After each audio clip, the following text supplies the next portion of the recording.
But Okay. I'll ask you a judge question. Sure. Have you been following this case in Worcester?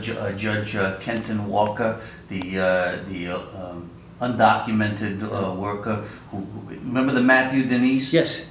Well, it's that case. Oh, okay. The kid in Milford, you mean, who was killed? The kid in Milford that was yeah, killed, so okay. Yeah. Well, she just ruled him incompetent to stand trial because he doesn't understand English.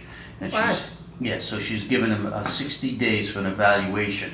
He comes from Ecuador where they speak a rare dialect.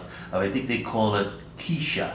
Quecha. So his court-appointed attorney said, gee, he's been appointed to represent this guy for about a year. It's been since 2011, August, when he ran over this guy and killed him. Yeah. Dragged him a quarter of a mile. I remember the case, because it's only a couple of towns from me. So he says he can't speak to him in legal terms because he doesn't understand. So the strategy, I guess is, so anyway, they went before the judge. They had one hearing in January. They just had the second hearing in Worcester Superior Court last week, where she ruled that he doesn't understand anything, so he's incompetent to stand trial. So she's given him another 60-day evaluation.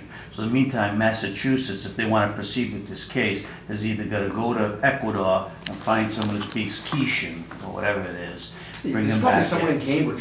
I know, it's very weird dialect, very weird dialect. So what would you do as the judge? Easy. Now, when police arrested him and asked him if he knew that he dragged the guy for a quarter mile and killed him, he shrugged. Yeah. So I said, he understands something. Plus he was arrested in 2008 for breaking and entering, assaulting a police officer, and driving without a license registration. So evidently he went to court before and the judge understood what he was talking about. Can I give you a great example? This is a great example of how easy these seemingly intractable problems really are. So when I was a judge in Rentham, I had the Rentham Mall. So believe me, I can tell you everything about shoplifting law you want to know, okay? And so I put one of those nice big, those fancy speaker phones like you have in the corporate conference tables on the bench. And anytime I had somebody from an unusual dialect or a place where we didn't have easy access, because, Boston, I had a guy from Syria, and he was in handcuffs, and he'd been arrested for shoplifting. And there's no way at 2 o'clock in the afternoon I was going to get somebody from Boston to come down who was an expert in, Syrian translating. Not a problem. You pick up the phone, you dial whoever you want to dial, and you can have the conversation just like we do every day in America with a business conference. It's, cost us what, a dime for the phone call? Come on. So, the question isn't what the problems are or how challenging they are. The question is, do we have the will to solve them? And if you do, you can be amazing what you can solve. How would you have voted on the Jeff Merkley talking filibuster proposal?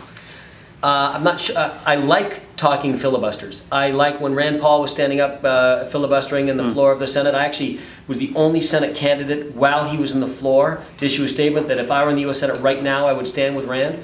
I like people that stand up and own the issue. I'm not a big fan of the senators that get to mail in their objection and shut down business for months at a time and never have ownership of it. Let's have ownership of it. Be willing to be wrong. And maybe you'll even be right from time to time. That's what I think. You familiar enough with the Merkley thing to take position? Not particularly, but I like talking filibusters.